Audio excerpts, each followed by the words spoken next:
Hello English learners, welcome back to my channel. Friends, ನಾವು ನಮ್ಮ daily life ಅಲ್ಲಿ ಬೇರೆ ಬೇರೆ ಸಿಚುಯೇಷನ್ಸ್ ಅಲ್ಲಿ ಡಿಫ್ರೆಂಟ್ ಟೆನ್ಸಸ್ ಅನ್ನ ಯೂಸ್ ಮಾಡ್ಕೊಂಡು ಸೆಂಟೆನ್ಸ್ ಗಳನ್ನ ಮಾಡ್ತಾ ಇರ್ತೀವಿ. ಆದ್ರೆ ಟೆನ್ಸಸ್ ವಿಷಯ ಬಂದಾಗ ಬಹಳಷ್ಟು ಜನಕ್ಕೆ ಒಂದಷ್ಟು ಕನ್ಫ್ಯೂಷನ್ಸ್, ಒಂದ್ ಸ್ವಲ್ಪ ಟೆನ್ಷನ್ ಅನ್ನೋದು ಯಾವಾಗ್ಲೂ ಇದ್ದೇ ಇರುತ್ತೆ. ಸೊ ಇವತ್ತಿನ ಈ ವಿಡಿಯೋದಲ್ಲಿ ಆ ಟೆನ್ಷನ್ ಅನ್ನ ದೂರ ಮಾಡೋದಕ್ಕೆ ನಾವು ಒಂದು ಆಕ್ಷನ್ ವರ್ಡ್ ಅನ್ನ ತಗೊಂಡು, ದಟ್ ಮೀನ್ಸ್ ಒಂದು ವರ್ಬ್ ಅನ್ನ ತಗೊಂಡು ಎಲ್ಲಾ 12 ಟೆನ್ಸಸ್ ಅಲ್ಲಿ ಸೆಂಟೆನ್ಸ್ ಗಳನ್ನ ಮಾಡ್ತಾ ಆಲ್ 12 ಸೆಂಟೆನ್ಸಸ್ ಅನ್ನ ಪ್ರಾಕ್ಟೀಸ್ ಮಾಡೋಣ. So what are V waiting for? Let's get started. ಎಲ್ಲಾ ಟೆನ್ಸಸ್ ಅಲ್ಲಿ ಸೆಂಟೆನ್ಸ್ ಗಳನ್ನ ಮಾಡೋದಕ್ಕೆ ತಗೊಂಡಿರುವಂತಹ ಆಕ್ಷನ್ ವರ್ಡ್ ಸ್ಟಡಿ. ಸ್ಟಡಿ ಅನ್ನುವಂತಹ ವರ್ಬ್ ಅನ್ನ ತಗೊಂಡು ಈಗ ಎಲ್ಲಾ ಟೆನ್ಸಸ್ ಅನ್ನ ಪ್ರಾಕ್ಟೀಸ್ ಮಾಡೋಣ. First one, present tense. Present tense ಅನ್ನ ಕನ್ನಡದಲ್ಲಿ ವರ್ತಮಾನ ಕಾಲ ಅಂತ ಹೇಳ್ತೀವಿ. So present tense is called as ವರ್ತಮಾನ ಕಾಲ.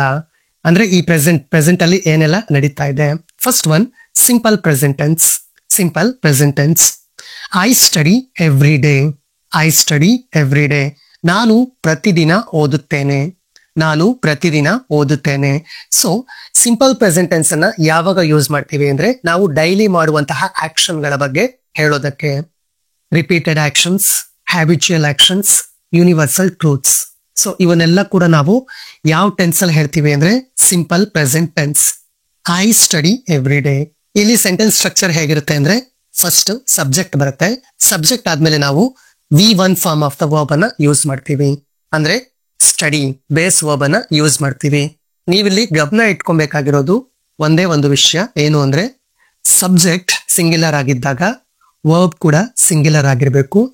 ಸಬ್ಜೆಕ್ಟ್ ಪ್ಲೂರಲ್ ಆದಾಗ ವರ್ಬ್ ಕೂಡ ಪ್ಲೂರಲ್ ಆಗ್ಬೇಕು. ಐ, ವಿ, ಯು, ದೇ ಇವೆಲ್ಲ ಬಂದಾಗ ಸ್ಟಡಿ ಯೂಸ್ ಮಾಡ್ತೀವಿ. ಹಿ, ಶಿ, ಇಟ್ ಈ ತರ ಸಿಂಗ್ಯುಲರ್ಸ್ ಬಂದಾಗ ಸ್ಟಡೀಸ್ ಅಂದ್ರೆ ವರ್ಬ್ಗೆ ಎಸ್ ಆರ್ ಇ ಎಸ್ ಅನ್ನ ಆಡ್ ಮಾಡಿ ಯೂಸ್ ಮಾಡ್ತೀವಿ. So that is simple present tense. And then I am studying now. I am studying now. Present continuous tense. Present continuous tense ಅಂದ್ರೆ present ಈ ಸಂದರ್ಭದಲ್ಲಿ ಅಂದ್ರೆ ಪ್ರಸ್ತುತ ಸಂದರ್ಭದಲ್ಲಿ ಒಂದು ಆಕ್ಷನ್ ನಡೀತಾ ಇದ್ರೆ, ಆಕ್ಷನ್ ಕಂಪ್ಲೀಟ್ ಆಗಿಲ್ಲ, ಪ್ರಾರಂಭ ಆಗಿದೆ, ಬಟ್ ಆಕ್ಷನ್ ಇನ್ನೂ ಕೂಡ ಪ್ರೋಗ್ರೆಸ್ ಅಲ್ಲಿ ಇದೆ. ಆಕ್ಷನ್ ನಡೀತಾ ಇದೆ. I am studying now. ಇದನ್ನೇ ನಾನು ಹೇಳೋದಾದ್ರೆ I am teaching now. You are watching now. You are listening now. So ಈ ರೀತಿ ಪ್ರೆಸೆಂಟ್ ಅಲ್ಲಿ ಆಕ್ಷನ್ ಪ್ರೋಗ್ರೆಸ್ ಅಲ್ಲಿ ಇದ್ದಾಗ ಅಲ್ಲಿ ನಾವು ಪ್ರೆಸೆಂಟ್ ಕಂಟಿನ್ಯೂಯಸ್ ಟೆನ್ಸ್ ಅನ್ನ ಯೂಸ್ ಮಾಡ್ತೀವಿ. ಇಲ್ಲಿ ಸೆಂಟೆನ್ಸ್ ಸ್ಟ್ರಕ್ಚರ್ ಯಾವ ರೀತಿ ಇರುತ್ತೆ ಅಂದ್ರೆ ಫಸ್ಟ್ ಸಬ್ಜೆಕ್ಟ್ ಇರುತ್ತೆ. ಸಬ್ಜೆಕ್ಟ್ ಆದ್ಮೇಲೆ is, am, are, then verb ನ ING form. So subject singular ಆಗಿದ್ದಾಗ ಈಸ್, ಆರ್, ಆಮ್ ಬರುತ್ತೆ. ಸಬ್ಜೆಕ್ಟ್ ಪ್ಲೂರಲ್ ಆದಾಗ ನಾವು ಆರ್ ಅನ್ನ ಯೂಸ್ ಮಾಡ್ತೀವಿ. Like we are studying now. We ಅಂದಾಗ ಸಬ್ಜೆಕ್ಟ್ ಪ್ಲೂರಲ್ ಆಯ್ತು. So we are studying now. But ಈ ಟೆನ್ಸ್ ನ ಯಾವಾಗ ಯೂಸ್ ಮಾಡ್ತೀವಿ? ಪ್ರೆಸೆಂಟ್ ಅಲ್ಲಿ ಆಕ್ಷನ್ ಪ್ರೋಗ್ರೆಸ್ ಅಲ್ಲಿ ಇದ್ದಾಗ, ಪ್ರೆಸೆಂಟ್ ಅಲ್ಲಿ ಕೆಲಸ ಅನ್ನೋದು ನಡೀತಾ ಇದ್ದಾಗ. I have studied just now. ನಾನು ಈಗಷ್ಟೇ ಓದಿದೆ. I have studied just now. ನಾನು ಈಗಷ್ಟೇ ಓದಿದೆ. ಸೊ ಈಗಷ್ಟೇ ಒಂದು ಕೆಲಸ ಮುಗೀತು, ಈಗಷ್ಟೇ ಒಂದು ಕೆಲಸ ನಡೀತು, ಈಗಷ್ಟೇ ಒಂದು ಕೆಲಸ ಕಂಪ್ಲೀಟ್ ಆಯ್ತು. ಈ ರೀತಿ ಹೇಳುವಾಗ ಪ್ರೆಸೆಂಟ್ ಪರ್ಫೆಕ್ಟ್ ಟೆನ್ಸ್ ಅನ್ನ ಯೂಸ್ ಮಾಡ್ತೀವಿ. Present perfect tense. ಇಲ್ಲಿ ಸೆಂಟೆನ್ಸ್ ಸ್ಟ್ರಕ್ಚರ್ ಯಾವ ರೀತಿ ಇರುತ್ತೆ ಅಂದ್ರೆ ಫಸ್ಟ್ ಸಬ್ಜೆಕ್ಟ್ ಬರುತ್ತೆ, ದೆನ್ ಹ್ಯಾಸ್ ಆರ್ ಹ್ಯಾವ್, ಅದಾದ್ಮೇಲೆ ವರ್ಬ್ ನ third form V3 form of the verb ಅನ್ನ ಯೂಸ್ ಮಾಡ್ತೀವಿ. ಸೊ ಸ್ಟಡಿಗೆ V3 form studied. Studied. So subject plural ಆಗಿದ್ದಾಗ ಹ್ಯಾವ್ ಅನ್ನ ಯೂಸ್ ಮಾಡ್ತೀವಿ. ಸಬ್ಜೆಕ್ಟ್ ಸಿಂಗ್ಯುಲರ್ ಆಗಿದ್ದಾಗ ಹ್ಯಾಸ್ ಅನ್ನ ಯೂಸ್ ಮಾಡ್ತೀವಿ. Like he has, she has, Ram has, Ravi has, Ashok has, Sita has, Radha has, etcetera. So ಈಗಷ್ಟೇ ಕೆಲಸ ಮುಗೀತು ಅಂತ ಹೇಳುವಾಗ ಪ್ರೆಸೆಂಟ್ ಪರ್ಫೆಕ್ಟ್ ಟೆನ್ಸ್ ಅನ್ನ ಯೂಸ್ ಮಾಡ್ತೀವಿ. And then I have been studying for an hour. I have been studying for an hour. ನಾನು 1 ಗಂಟೆಯಿಂದ ಅಥವಾ 1 ಗಂಟೆ ಸಮಯದಿಂದ ಓದ್ತಾ ಇದ್ದೀನಿ. ಇನ್ನು ಆ ಆಕ್ಷನ್ ಕಂಪ್ಲೀಟ್ ಆಗಿಲ್ಲ. ಅಂದ್ರೆ ಒಂದು ಕೆಲಸ ಈ ಹಿಂದೆ ಪ್ರಾರಂಭ ಆಗಿರುತ್ತೆ, ಆ ಕೆಲಸ ಈಗಲೂ ಕೂಡ ಮುಂದುವರಿತಾ ಇರುತ್ತೆ. ಕೆಲಸ ಪ್ರಾರಂಭ ಪಾಸ್ಟ್ ಅಲ್ಲೇ ಆಗಿದೆ, ಪ್ರೆಸೆಂಟ್ ಅಲ್ಲಿ ಕೂಡ ಅದು ಕಂಟಿನ್ಯೂ ಆಗ್ತಾ ಇದೆ. ಅಂತಹ ಸಂದರ್ಭದಲ್ಲಿ ನಾವು ಪ್ರೆಸೆಂಟ್ ಪರ್ಫೆಕ್ಟ್ ಕಂಟಿನ್ಯೂಯಸ್ ಟೆನ್ಸ್ ಅನ್ನ ಯೂಸ್ ಮಾಡ್ತೀವಿ.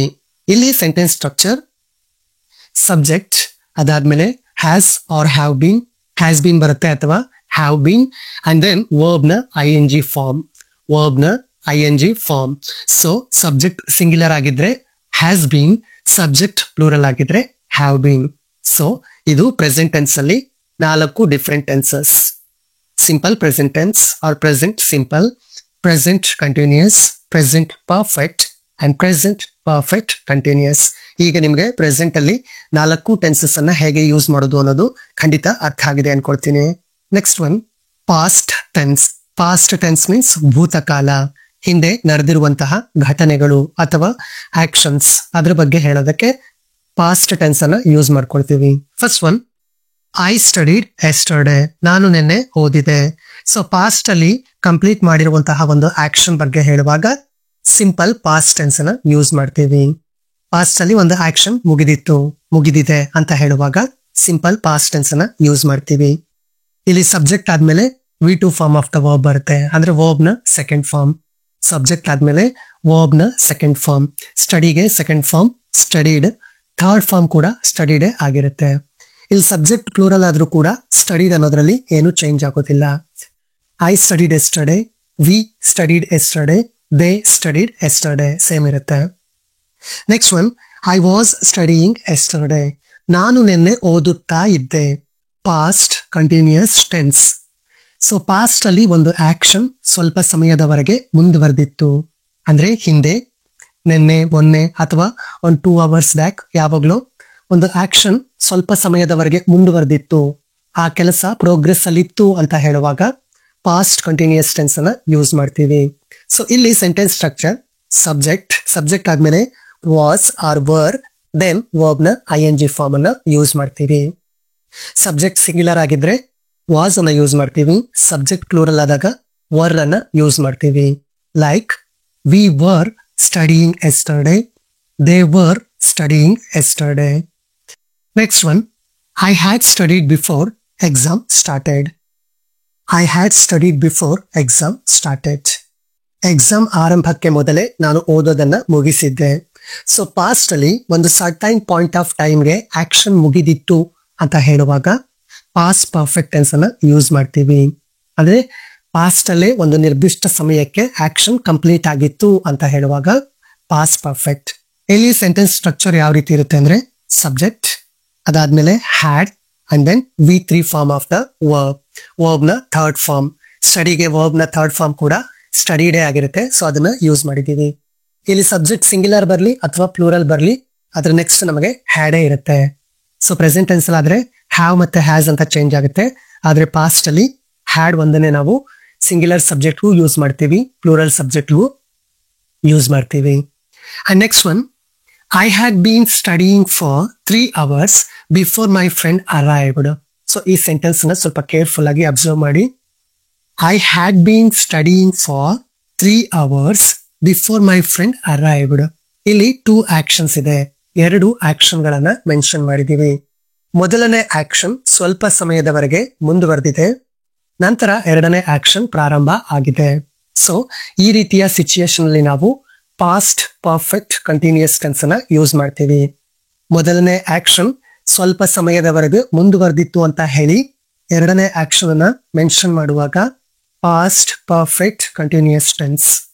ಸೊ ನನ್ನ ಸ್ನೇಹಿತ ಬರೋವರೆಗೆ 3 ಗಂಟೆಗಳ ಕಾಲ ನಾನು ಕಂಟಿನ್ಯೂಸ್ ಆಗಿ ಓದ್ತಾ ಇದ್ದೆ, ಯಾವಾಗ? ಪಾಸ್ಟ್ ಅಲ್ಲಿ.